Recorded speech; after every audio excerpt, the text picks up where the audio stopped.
Hey Level 3s, me again. Welcome to Level 3, 3.4 Atomic Structure and Bonding, and now we're up to Lesson 6. Our learning objectives for today are to recap the three main types of bonding, to describe the three types of intermolecular forces, and to recap Level 2 shapes. It's a hefty lesson. I would normally do this in one very intensive lesson in class, and I'm going to do this in a series of videos today. Okay. So here's a do now. I'm not going to go through it. Please feel free to pause, complete the do now, and then you can check the answer here. Okay.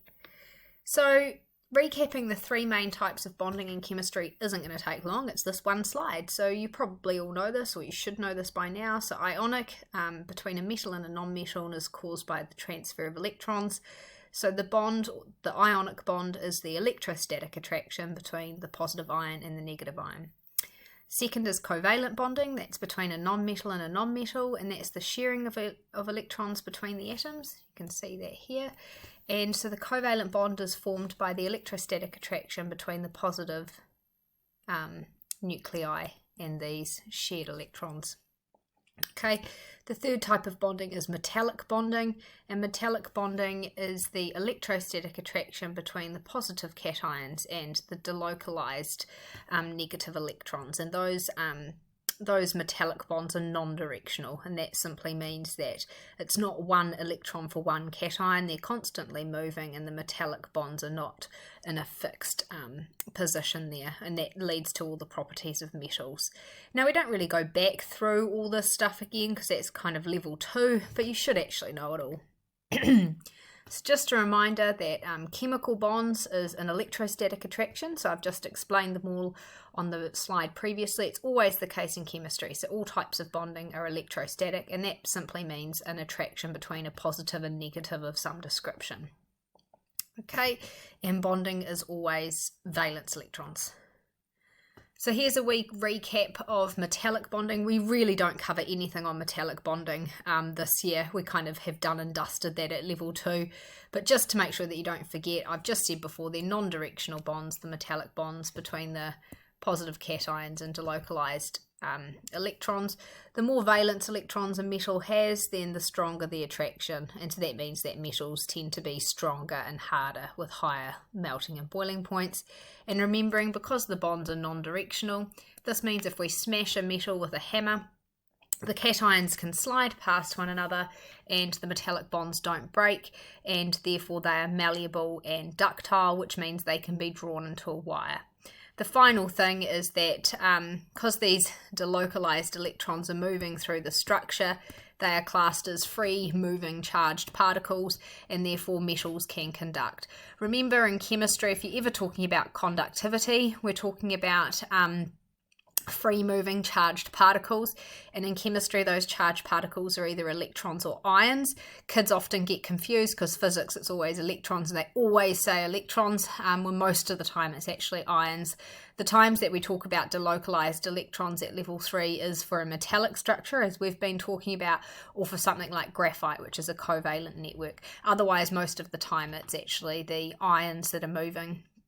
Okay, so let's get into the really important stuff for today, and we're talking about covalent molecules. Now remember, the word molecule can only be used for a covalently bonded substance, so you can't use it for ionic. You've got to get used to using it for covalent substances, and covalent substances have two types of bonding in them. Okay, so if we just have a look here at CO2, okay, the bonds between these double bonds between the C's and the O's, they are the covalent bonds. And because it's a double bond, there are 4 electrons being shared, and you should remember how to develop this structure. That's here, this linear shape from level 2 Lewis structures and shapes. I'll do a little bit of recap a bit later on. But those 4 electrons shared in that double bond, that's a covalent bond because the C and the O are sharing those electrons, okay? So that's a covalent bond. Now that can be called an intramolecular intermolecular bond. I don't recommend using that term ever. Actually, I think kids get confused between intra and inter and they write the wrong thing down. So I just get my kids to stick to covalent bonds. So just simply call them a covalent bond. We know covalent bonds are very, very strong. They don't break upon heating because what breaks instead are these weak intermolecular forces between molecules. And we know that's the case because when we freeze water and we leave it on the bench, the water it's still water when it's liquid, and the oxygens are still bonded to the two hydrogens, and therefore the covalent bonds haven't broken, something else has, and those things that have broken are the weak intermolecular forces. And that brings us to the second type here, intermolecular forces, and that's the main focus of our lesson today. So an intermolecular force is the attraction between molecules. Now, I cannot stress this enough. You must make it really clear in your answer that it is between molecules. If I mark at the end of the year a paper and it's not clear, I will not give you excellence, okay? You've got to make it really clear that you're talking about the forces between molecules, okay? Now, these are weak and they don't take much energy to break. And we're going to talk about today about how there actually are different types of intermolecular forces. So there are three types of intermolecular forces. There's temporary dipoles, permanent dipoles, or hydrogen bonding. Sometimes you'll see temporary dipoles referred to as instantaneous dipoles, but I'll refer to them as temporary dipoles, and that's what's consistent with the NCA mark schemes. So what is a temporary dipole? So I'm going to talk through an example of fluorine. I found this online years ago and I've actually found it to be a really good way of starting off intermolecular forces and temporary dipoles. So we know fluorine is an atom with 9 protons, which means that it's got 9 electrons. So if we literally just cut that atom in half, one side of it would have more electrons than the other.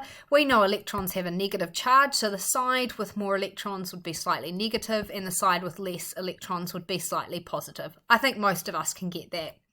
Well, because we know electrons are moving, that's not really a realistic picture. It's more likely that you could have, say, 6 electrons on one side and 3 electrons on the other. And because they're constantly moving, this will constantly change. So whichever side has more electrons will be slightly negative and the other side will be slightly positive. So what I'm trying to say here is because electrons can move in those orbitals that we learnt about in lesson 1 and 2, that means that at any given time, there could be more electrons on one side of an atom than another, and the side with the more electrons would be slightly negative and the side with less electrons would be slightly positive. And because they're moving constantly, that'll change. So the side that's positive and negative will change over time. So here's a picture over time, okay? And here we've got this side being negative and positive, and then over time this side could be positive and negative, and so forth, okay? So it's only ever for an instant, which is why they're often called instantaneous dipoles. So if you were to summarize right now what I'm saying is that atoms or molecules, which is where we're using an atom as a simplified molecule, can have more electrons on one side than the other at any given time because we know they're made up of electrons, and therefore they're constantly moving, and that causes these temporary or instantaneous dipoles. Okay. So if we have this dipole happening in one molecule, then it can actually attract another molecule with the opposite dipole.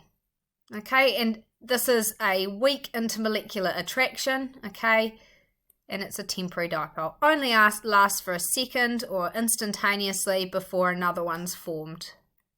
Okay, they can also cause a repulsion between two if you end up with 2 negatives together, but remember, electrons are constantly moving, so then they'll just reconfigure and another dipole be created somewhere else.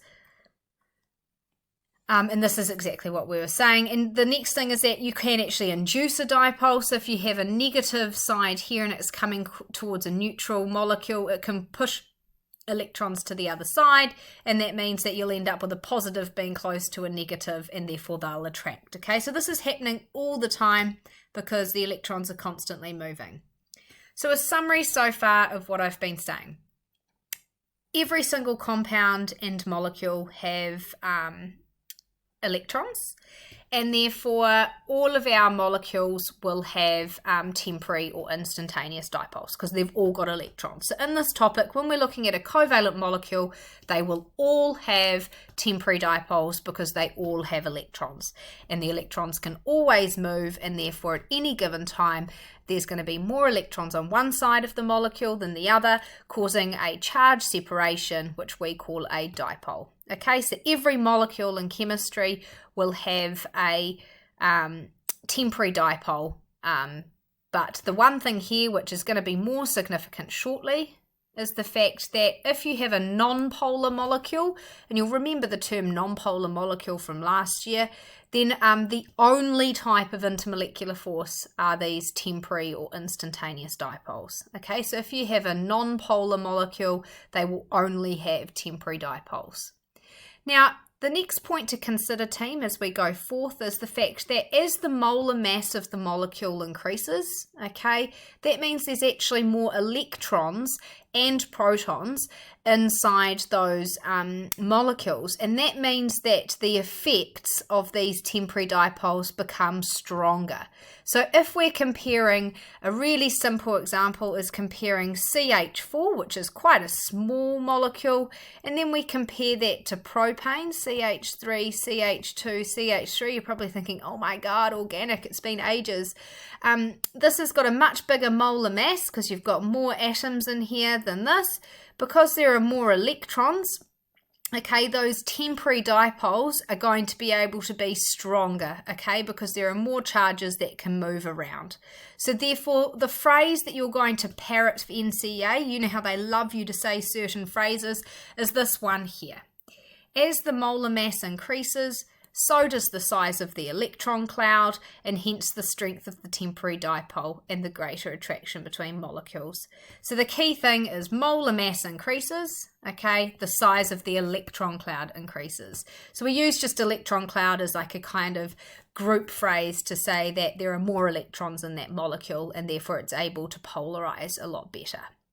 So let's just repeat this one more time because it's so important, okay? Every molecule has electrons, and therefore every molecule in chemistry has temporary dipoles.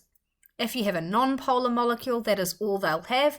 This will make more sense in a few minutes when I carry on. The larger the molecule, okay, the larger its molar mass, and the larger the electron cloud. That means there are more electrons and the strength of the temporary dipoles will be stronger. And that's it so far. So I'm actually going to pause it. Oh, sorry, last little picture here. So here's propane that we just did, and the forces of attraction between them here, okay, are the intermolecular forces. And this, because these are non-polar, these are simply temporary dipoles.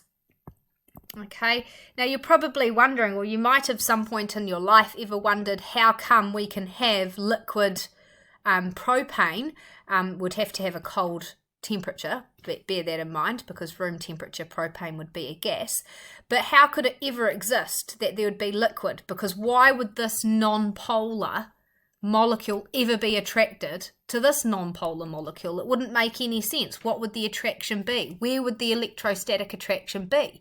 And now you know. So the electrostatic attraction is formed by the fact that inside these molecules the electrons are moving, so one side could have more electrons than the other, okay, creating an attraction. So then this could be slightly negative and that could be slightly positive, and so forth. So the reason why non-polar molecules that you've always heard before can exist in solid state and liquid state is the fact that their electrons are constantly moving, creating one side that's slightly negative and one side that's slightly positive, and those are the electrostatic attractions that attract the molecules together. Okay, so this intermolecular force that we've learnt is called a temporary dipole. The next thing, team, and I hope I've got enough time to talk about this, I maybe don't, is that shape of a compound will also have an effect on the strength of the temporary dipole.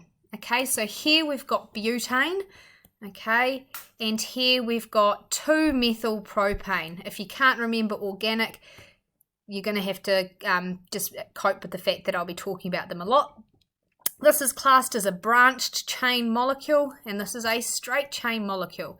And what I want you to imagine here is if you've got a straight chain molecule, you can pack those nicely together like pens in a pencil case can stack on top of each other really, really easily. Whereas so with a branch chain, it makes it clunky, this bit sitting out the end here. So you're kind of comparing lining up molecules like this, straight chain, so lots of intermolecular forces, compared to kind of bunching together circles where there's lots of gaps between where the circles are and not as much contact. So we say that straight chain molecules have a greater surface area between them because they touch more easily, okay, and that leads to stronger temporary dipole attractions. I'll be back soon, part B shortly.